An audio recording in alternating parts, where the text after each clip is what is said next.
It's a bull. Good morning. Hey, what's up, folks? This is Brian Kuzmar with Commercial Rare Coins and Precious Metals in beautiful Lauderdale by the Sea. Got my favorite cam up here, as you already know, the Airfield Beach Live Underwater Cam. And I wanted to show you something cool before we moved into precious metal prices. And take a look at this. See how active it is down there with all those fish? Now, let's look at the pier camera here and all these poor bored fishermen up top. So what can we gain from this? Well, there's a lot of fish down right below these guys. See all these guys fishing? Well, the camera we're just looking at this is not a fishing show, but let's see what kind of things that we can analogies we can make from this in life in general. You know me, I like to make analogies, and there's all the fish below them. So there's certainly lots of fish out there, folks. And sometimes you put your rod in the water and you don't always catch something, but if you don't try, you can't win. So that's what these guys are out there doing. Even though they know there's tons of fish out there, they'll get one to bite hopefully at some point. And that's the whole point of playing the game. The whole point of playing is winning. And if you don't play, you can't win. That's the difference between winners and losers in life. I noticed that people that have made a lot, done well with their lives, the winners in life, people we consider the winners in life, not all of them. Some of them just kind of got lucky up front. Some of them had the money to start with, or had the luck to start with, or everything. But a lot of people that have done well in their lives, and the reason they made it so far, and again, the difference between winners and losers, I'm going to say it real simple, is losers, when they get knocked down, once, twice, a dozen times, whatever it may be, they stay down at some point. They don't get back up. They just give up. The winners can get knocked down constantly, over and over and over. Now, I'm not sure they're too dumb not to get back up sometimes, but that's what separates winners from losers. Is winners can get knocked down constantly all the time, but they constantly get back up and they constantly play the game. And we talk about the game all the time. What is the game that we deal in? Precious metals. And as I always say, that game, of course the game is rigged, but if you don't play, you can't win. And that's what that's the whole mantra of this thing. And the fact is, folks, gold and silver's been around for 5,000 years. You don't have to worry about it going to zero, going bankrupt. You're never going to wake up in the morning and hear gold declared Chapter 7 or Chapter 11, or someone stole the password of gold and it's all gone, or gold has been regulated out of existence. Now, granted, some folks are going to say, of course, government can regulate gold and stuff, and they will, and they do. However, it's not in their hands. It's in your hands. It's in our hands. The moment it's in someone else's hands, you lose control of it. Another beauty of gold, lack of third-party risk. Even if the government say you can't own this or you can't trade it, fuck them. Excuse me, I'm sorry, but I said it. But when you have it where they can get their hands on online, with the bank, with the financial institution, in third-party hands, it can be taken away from you at any time. Let's move along to prices today. Pretty strong, considering that the rest of the market looks like, the equities market and everything else appears like it's going to take a shit. And again, remember what I said, when it does take a giant crap, the equities market, when we see another 2008-like crisis, prices of gold, silver, and platinum are going to crash. I don't know what palladium does. Actually, it just sits there like a statue. But oh no, it's down $50. Okay, sorry about that. But you're going to see gold, silver, and platinum crash when you see the next economic crash. And the economic crash is not a matter of when, if, it's a matter of when. So you're going to see these numbers crash substantially. The only thing is the only way you'll be able to buy it is through paper. Now, if the ETFs don't go broke in the big crash that we're going to see coming up at some point, if the ETFs can still maintain, and I don't like buying ETFs, but I find here's a good way to play their game and beat them at it, is when you see these markets crash, 1783, 2334, 981, I'd love to tell you come in and buy precious metals from me, but it's highly likely that the premiums are going to just go skyrocket when gold and silver and platinum crash. And the crash will be a flash crash, and because of the paper derivatives in gold and silver, because of people selling gold and silver to cover their losses in other areas. So you will see it. It'll happen again when the market just crashes total. When we see our next big 2008 crisis, it's going to take gold, silver, platinum with it. Temporarily, though. Temporarily. It won't last long.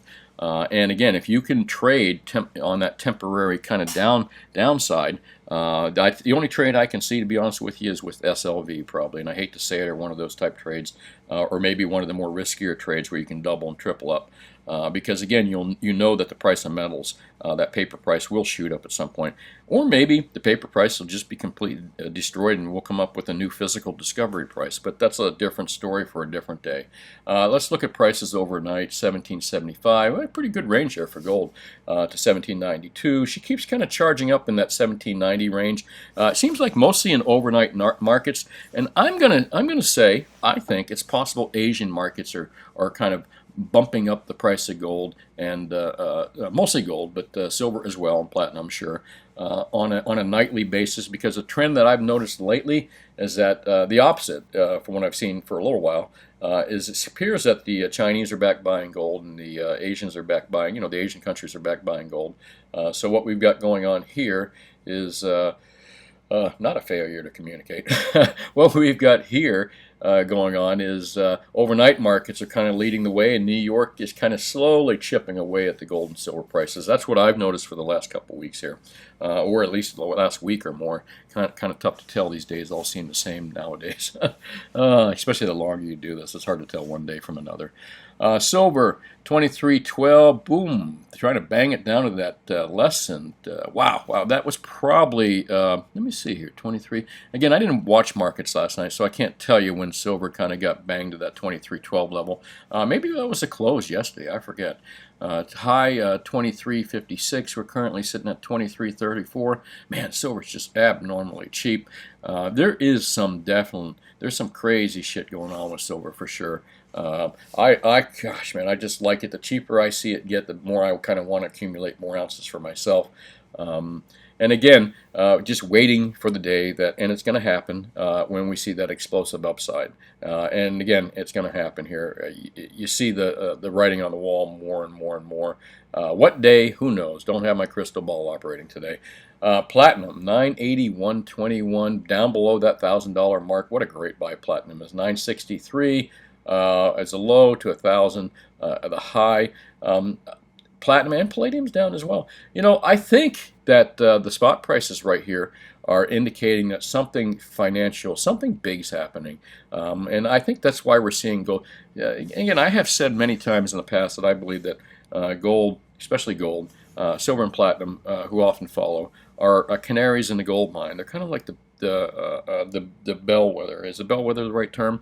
That tells you something's happening, and there's something happening. There's something boiling down deep, and it seems to be something big. And I believe that gold, silver, and platinum prices, again, particularly gold, has been telegraphing that for a little bit now. What big is happening? Well, God, that could be anyone's guess, especially given where we're at right now as far as the economic system and the political system.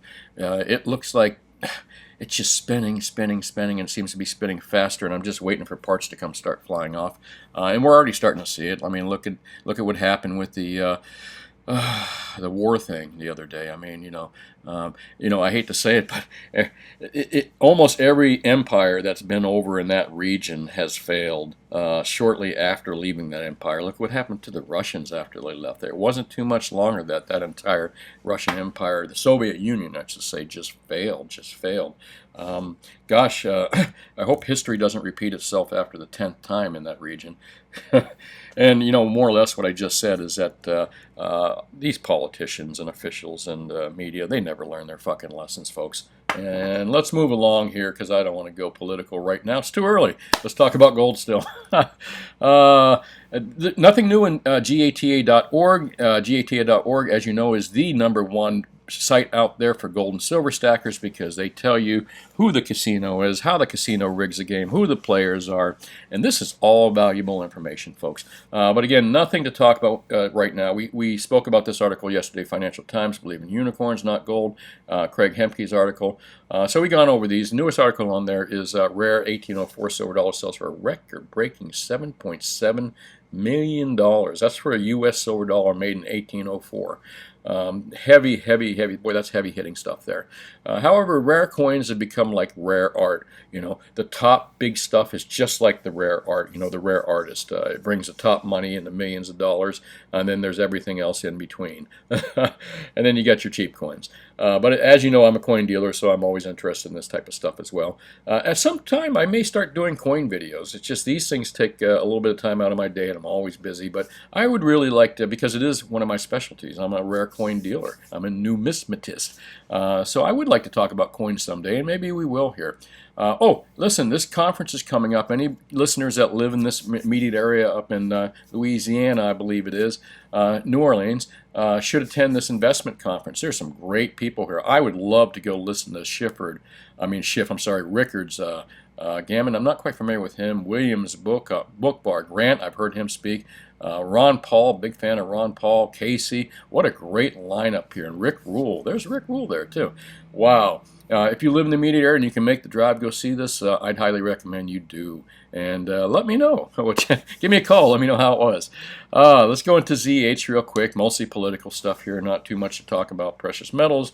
But let's just take a look and we'll take a rundown. You know me. I always like to make my comments. I can't help myself. So, I'm gonna do my little comment thing. I'm gonna label in my opinion, truth or BS. Truth or BS.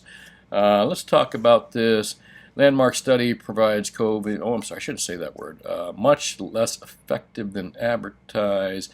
I believe that's probably true. Does the Fed Bank have intelligence to prevent a collapse?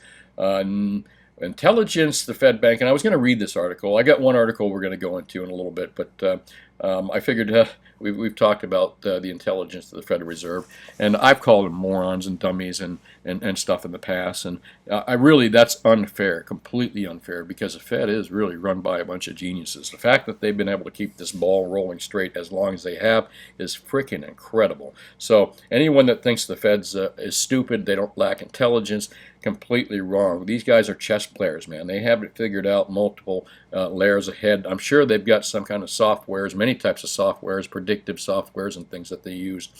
Now, I hope this is true.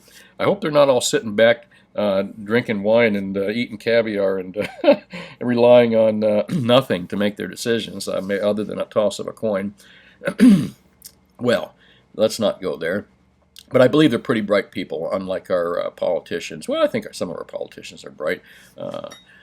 Well, gosh darn, we're going to talk about gold and silver, not this stuff. Not too much, again, talk about it. This is not a taper tantrum. Normal ones are lurking. Delta 1 collapses, gamma unclenches. This is all very technical stuff, but I would have to agree with it. I mean, things seem to be unwinding right now, folks. It's not a matter of when. Not a matter if we have an economic collapse worldwide. It's not going to be just the United States. It'll be a worldwide economic collapse. It's not a matter of if, it's a matter of when. And the things just seem to be vibrating more and more. That tells us that something's coming up soon. Maybe not. Maybe not. Again, the Fed is a lot smarter than most of us think they are, and they have the magic machine. What's the magic machine? The money printing machine. Fed monetary policy hides risk, nothing more. True. So we got a bunch of trues here, no BSs yet. Total number of Americans on the dole dropped below 12 million for the first time since COVID crisis. Unemployed, let's see, 12 million, 12 million for the first time. Dole drops below. I'm going to say, the dole drops. Well, that's factual because they have the numbers that show how many people are getting unemployment and initial jobless claims. However, there's probably a lot more to this story than just the fact that people aren't making claims. The thing is when you got a large amount of people out there that have already been on, once you've got your unemployment claim and you've gone through it, unless you get unemployed again, I don't think you can apply again. So, all those people that come off unemployment and have not gotten a job, they can't just go back on it. So there's a lot untold in that, in this right here, in this headline. Total number of Americans on the dole drops below 12 million. There's a lot of unknown factors there. Here's what we're going to read, and this is done by a gentleman that writes some great stuff. I'm a friend of his on one of the social media sites, and I always enjoy reading his articles, and we're going to read that in a moment. Stocks plunge today, commodities tumble, dollar soars on global risk off wave. Oddly enough, Again, things seem there's something going on. I mean, gold and silver and platinum, I believe. Gold is giving us a tell here that something big's going on out there. It has been for a little while as well. Not including the monkey hammering that went on. Why did they do that? What was the purpose of that? These, they're chess players, man. They go out quite a few moves. So, what did they anticipate that they had to monkey hammer gold so much and do it so blatantly? I have a feeling that it has something to do with this. Stocks plunge, commodities tumble. However, we didn't see other commodities tumbled in the evening and yesterday and probably this morning as well. I haven't looked at the commodities market in general. However, gold and silver seem to have seen that earlier somewhat and had kind of backed off a little bit as well. So and I think we'll see gold and silver kind of be running up here once we see this collapse when it does happen. All right. What about this? I'm going to ask about, bullshit. That's a BSer. European luxury stocks. All right. We're going to just move over here because, again, you know me, I can just talk politics and all kinds. I could talk anything all day. Give me fishing, politics. I like politics, actually. Economic stuff, gold and silver, and surfing. Boy, I could talk that too all day long. But we're going to talk about this article. And it's authored by Charles Hugh Smith of 2 blogs of mine. I'm going to take you right to his website only because I like this guy. He's pretty cool, and again, he writes some great stuff. I'd recommend that you bookmark his site as well. He is not a optimist nor a pessimist. He is one of the guys I consider a realist. And we're going to talk about something that when I talk about manipulation of markets, and this is not particularly, we're not talking about the gold market here, and Charles Hugh Smith is not discussing the gold market here. He's discussing the equities market primarily. Let me take a sip of my coffee real quick. It could apply to anything though. Hang on. So let's read Charles Hugh Smith's article here, written on August 18th, which was, what is that, yesterday, I think? Yep, absolutely. Generations of punters have learned, oh, hold on, the smart money has already sold. That's the title of his article. And generations of punters have learned the hard way that their unwary greed is a tool of smart money used to separate them from their cash and capital. The game is as old as the stock market. The smart money recognize the top is in, and in order to sell all their shares, they need to recruit bag holders to buy their shares and hold them all the way down. Once the catastrophic losses have been taken by the bag holders, then the smart money slowly builds up their position again amongst the wreckage and buys back the stuff that they stuffed into the bag holders. I made that part up. So I'm elaborating a little bit. I should tell you when I do because Charles didn't write that part. Let me just read what he says. It's easy to become a bag holder. All you need is greed. But there, done that, for the siren songs luring bag holders to their ruin are compelling and numerous. The smart money doesn't have to mislead anyone. All they do is let the strident super bulls talk up the riches to be had by all those who buy today and hold indefinitely, and human greed does the rest. Siren songs love the unwary greedy, including these classics. Now here's a couple things Charles points out that bag holders like to hear. The Fed has our back. The Fed will never let stocks go down, so there's no risk in buying shares today. That's the number one reason. Number two, innovation stocks can only go higher as they create new industries that are the future of the economy.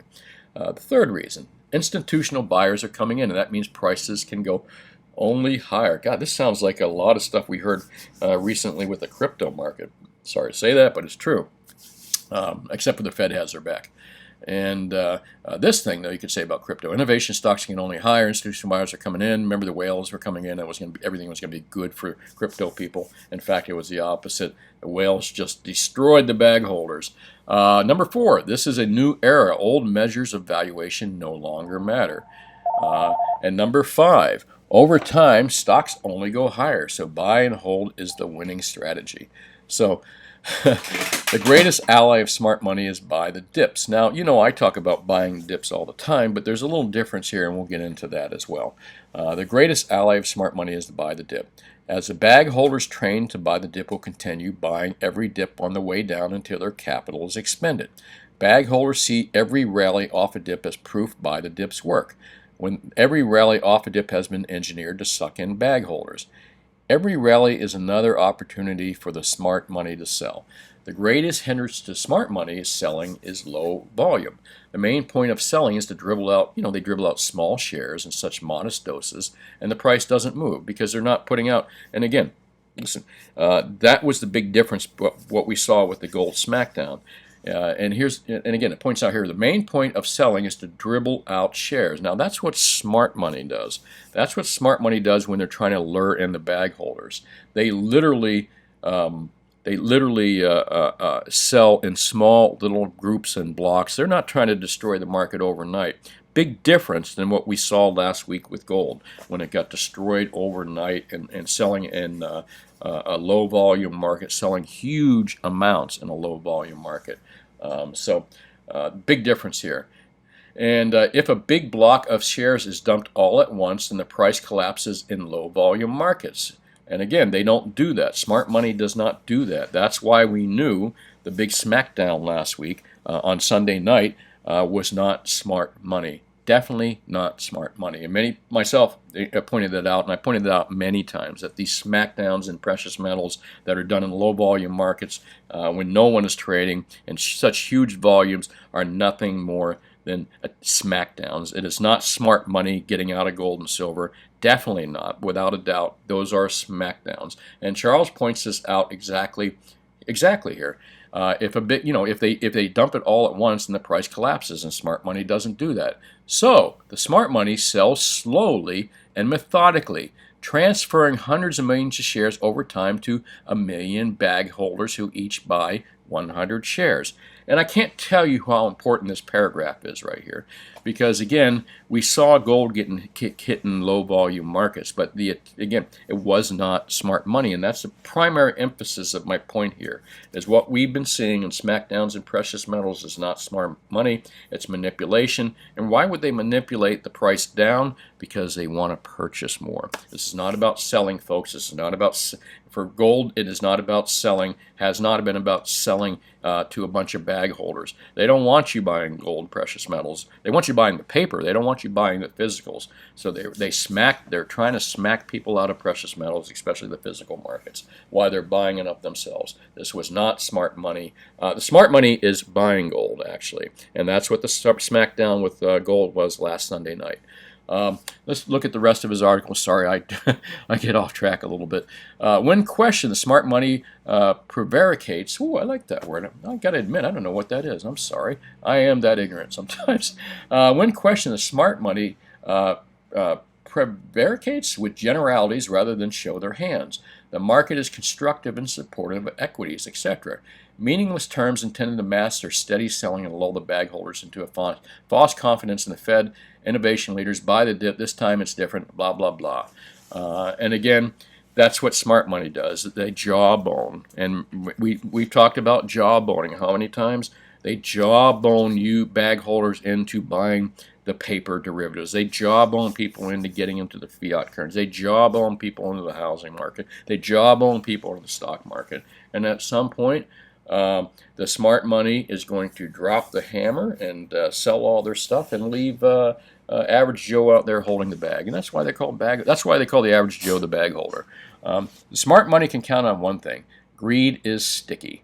Once a bag holder has decided that innovation XYZ is their one-way ticket to unearned wealth, just look at all the newly minted millionaires who did nothing but trade call options in XYZ. Then the smart money knows the bag holder will never let go of the belief that until there's no more money to throw into the call options. That's a whole different market. It's kind of scary because I see young folks, even my nephew who's in his mid-20s, and a couple guys working for me that are pretty young.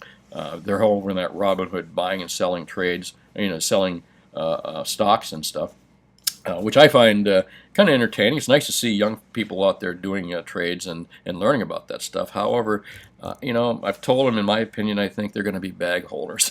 Reddit people are going to end up being bag holders as well, all those Reddit Wall Street people. Again, just my opinion. As far as stocks and bonds go. And again, that's not my expertise, but at some point, and this is exactly what Charles is talking about. Charles is talking about that particular market. He's not talking about gold and silver for sure, because smart money would not hack down the price like they did, unless smart money was looking to buy and wash everybody out, and that's what we saw.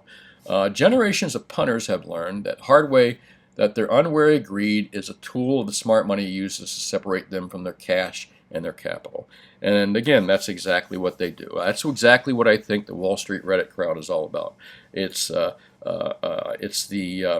smart money, the big money, the institutional money, the manipulative money, getting all these young retail traders to buy up all their stuff, and then they're going to cash out of it and leave all these guys holding the bag. That's exactly what's happening out there, folks. The tricks outlined are reminiscent of a stock operator. May have changed over time, but the game of selling at the top while stretching out the top to enable massive selling without moving markets is very much alive and well. Good article, great article by Charles Hugh Smith. Again, the big takeaway here is, what does smart money do? And the smart money wants to draw on the bag holder and sell their stuff off. Or let's say the smart money in gold wants to sell their gold. What they would not have done, which occurred last Sunday night, would have been a smackdown in the way they did it. Smart money would have spread it out over time and had everybody buying gold and slowly lowered the hammer on them when they just kind of let loose everything. That was not smart money was not trying to sell gold last week. They're trying to buy it, folks. Again, that's why I pointed out this article. Let's take a look at the video from yesterday, and give me 1 second here. Let me get rid of that and pull up the newest comment here. Give me 1 sec. And see if there's any questions out here I can answer. I'm going to get rid of that and turn that off 1 second here. There's my fish. Not too much to talk about in yesterday's video. I don't think, here, let me just kind of go over a few. There weren't too many questions yesterday. Silver UFO says, I get a kick out of CPM group with Jeff Christian. I'll make a point to watch him, Silver UFO. Thanks for bringing that up. I appreciate that. And I appreciate all you watchers, Jeremy, William, commenters as well. William Fender. Don't know about that. But thanks for commenting. Appreciate you watching, P.S. Pessimists see the world and live in a fear, unable to cope. Optimists live in a la-la land, ignorant bliss.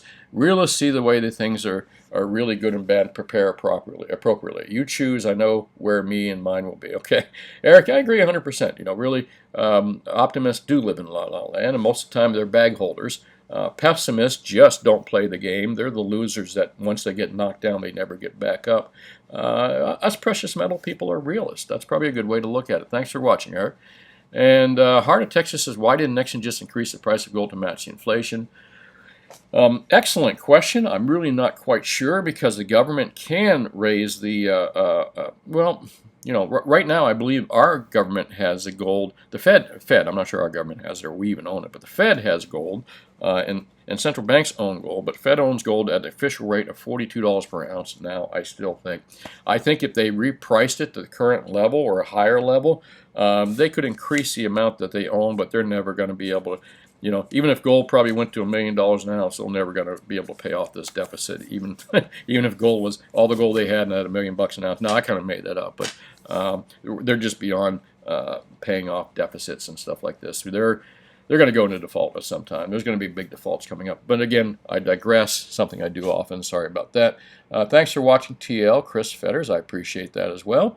Ron, don't give them a view. You know, I learned something a little while ago, Ron, that what they're looking for online is views. You know, every time you turn your channel to, on TV, for example, if you go to TV set and your channel 6 or channel 7, you're with Comcast Cable or whoever you're with, they know that you're watching. They record that and they send that data back. And then the companies that put these programs out say, yeah, man, people are watching. And that just encourages them to do more. Same thing with clicks. Every time you click on something, even if you hate it, MSNBC or Fox or whatever your flavor that you hate on news, if you click the site to read it, you are giving them views, and you are also giving them the impression that they need to do it more. So you're encouraging those people every time you click their stuff. Thanks for watching, Ron. I appreciate it. Don says, I'm shocked that the people at FT are talking about taking gold down while LBMA is square. Yeah, I'm shocked every day, sir. But, you know, like I said, we know the advantage of knowing we are not the bag holders here. We will not be the bag holders. In fact, somehow we'll try to make the smart money the bag holders, because we know it's like when you're watching a cheater at a card game or whatever game it is, and you're watching them, and you don't turn the cheater into the casino, or the cheater is the casino, and all of a sudden you know how they're doing it. Well, guess who you can stuff it right up their asses once you know how they're cheating, whether it's a casino or a cheating player. So we know how it's done now. We can stick it right up their asses, Don. Thanks for watching. Michael says free fall. That's a good way to describe right where we are right now. I agree. We're in kind of free fall. Empire-wise, we're in the decline of our empire, and hey, listen, it may be sad, but it's true. And it's our own doing too, folks. We like to blame politicians and everyone else, but it's our own doing, really. We let them do this. At some time, I hope that sane people take back this government. And again, this has been going on for decades, and not just one flavor of party or the other flavor. Michael, thanks for watching, and I didn't know that. Palantir CEO spent a lot of time with the president. Interesting. I wonder what relationship was there and what was going on. But interesting enough, Palantir is a company that makes software where they design programs that are predictive, so it's like maybe artificial intelligence to some degree. And the fact that they bought a huge amount of gold, and that they use their own predictive software to make that decision, you absolutely know that. And they spent what, 50 million or something like that. So without a doubt, that company that makes predictive software probably for governments and corporations, I'm sure they ran a bunch of stuff, economic stuff for their company through their own predictive software, and it said flashed buy gold. Buy gold. They wouldn't have spent 50 millions if it didn't. Hey, thanks for watching. I appreciate it. Mental Void. Mr. Dutch, hey, anytime you're in this area, stop by and visit me, sir. I appreciate it. Michael Matthews, yes, I will have a sip of coffee. Thanks for reminding me.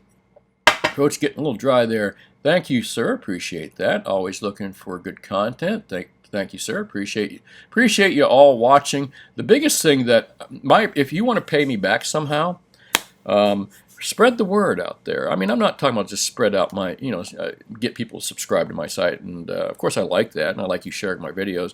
But what I'm telling you is go out and tell your friends and your family about it. And don't make it sound like another get-rich-quick scheme, because this is not. Gold and silver is not about getting rich quick. And I missed Don's thing here. I'm shocked that people have to. Oh no, where else we got going on here?